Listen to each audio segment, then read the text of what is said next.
पानी समस्या नहीं विरोध गाँव में पानी समस्या लगी रही बेले समाधान हो पारानी शेष में तातिले गाँवर लोक मैंने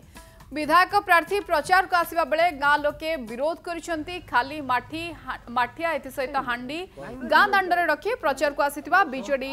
विधायक प्रार्थी संघमित्रा स्वाई को विरोध करिसेंती एई चित्र सोरडा ब्लॉक चाकुंडा गाँव में देखा मिली जो निर्वाचन मंडल में चलित थर बीजेडी नुआ मुह को टिकेट देछि विधायक थिबा पूर्णचंद्र स्वाई टिकेट काटी जगह स्त्री संघमित्रा स्वाई को टिकेट मिली हेले गाँ गाँ बुली जितेबाला संघमित्रा भोट पाई कैंपेनिंग करुछंती सेतेबाला विरोधर सम्मुखीन होबाक पड़ुछि। गाँव में पानीय जल समस्या ठारू आरंभ करी 80 वर्षर लोकंकु भत्ता और घरटीए भी मिल पारुना ता सहित गाँवर विभिन्न प्रकार समस्या रही असुविधा को नहीं ग्रामवासी मैंने नेता विरोध करी गाँवर राजरास्त हांडी एत सहित माठिया बाल्टी रखी रास्ता अवरोध करिसेंती राली को गाँव मुहरे अटकाई किछि कर्मी आसी माठिया और बाल्टी रास्ता हटेबा परे जाई राली गाँव भीतर को प्रवेश करथिला।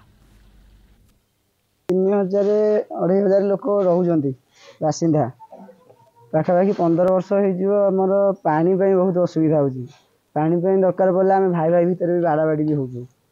से आम ब्लॉक जाइलु तहसिल ऑफिस जाइलु घेराव करूँ से पानी बोतल लेखा भी नहीं जाइलु आम यू गाँव पीवाई असुविधा होम पोखर पानी बोतल लेखा नहीं जाइलु सेपटे आम गोटे वसुधार बोर्ड लगी कौन से कार्यकारी हो पारे से बोर्ड कौन लगी कौन लगी भी आम जानू आम जाते दाबी करूँ से कही आमको कमिटमेंट प्रतिश्रुति देते जे आम एवं आडजस्टमेंट किसी पाइप आनिक पकईदे कि पा पीवाई आम आगू कार्यकारी करूँ कि आगू कौन प्रकार आम एवं जाए कौन परमानेंट सल्यूशन हो पारनी।